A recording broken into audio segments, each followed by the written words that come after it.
Plan A fail అయ్యి plan B దగ్గరకు వచ్చారా తీవ్రవాదులు? వాస్తవంగా అతిపెద్ద కుట్ర పన్నారట. మొన్న నరేంద్ర మోడీ ఈ నెల 19వ తారీఖున, అంటే కాశ్మీర్ అభివృద్ధిలో అత్యంత కీలకమైనటువంటి మౌలిక వస్తువులు, నరేంద్ర మోడీ వచ్చాక ఇవి విపరీతంగా మౌలిక వస్తువులు కల్పించడం, అందుకే టూరిజం బాగా డెవలప్ అవుతుంది.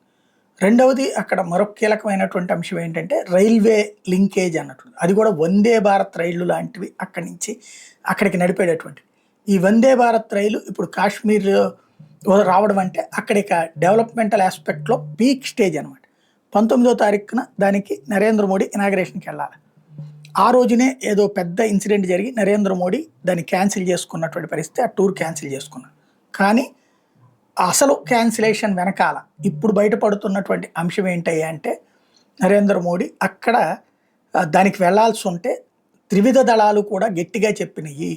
సాధారణంగా సార్ ఒక అటాక్ జరిగే అవకాశం ఉంది అంటే అది ఒక రొటీన్ సిగ్నల్, అది ఇంటెలిజెన్స్ రొటీన్గా చెప్పేటటువంటి.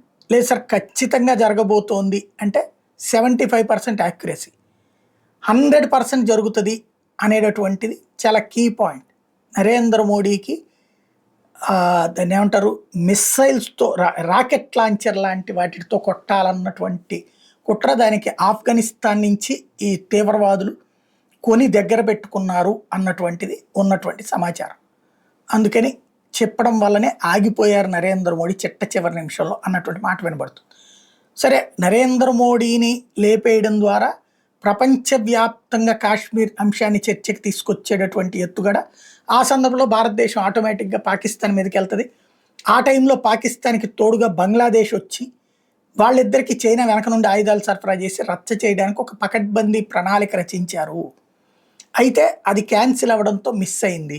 ఇప్పుడు ఇక ఆ అసంతృప్తితో ముందు ఇలాంటి ఘటనకు ఒకటి, అంటే ఇక ముందు కాశ్మీర్లో పబ్లిక్ మీదనన్నా చంపితే ప్రపంచం దృష్టిని ఆకర్షిస్తుంది, టూరిస్టుల్ని చంపితే ప్రపంచం దృష్టిని ఆకర్షించి టూరిస్టులు రావడం మానేస్తారు, టూరిస్టుల్ని ఆపాలి. ముందు నరేంద్ర మోడీనే అటాక్ చేస్తే టూరిస్ట్ ఎందుకు పోతాడు?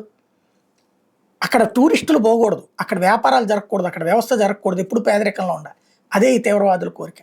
అది మోడీ ద్వారా చేద్దాం అనుకున్నారు, ఆగింది. ఇప్పుడు ఇది చేశారు అన్నటువంటిది తాజాగా ఢిల్లీ సర్కిల్స్లో కనబడుతున్నటువంటి మాట.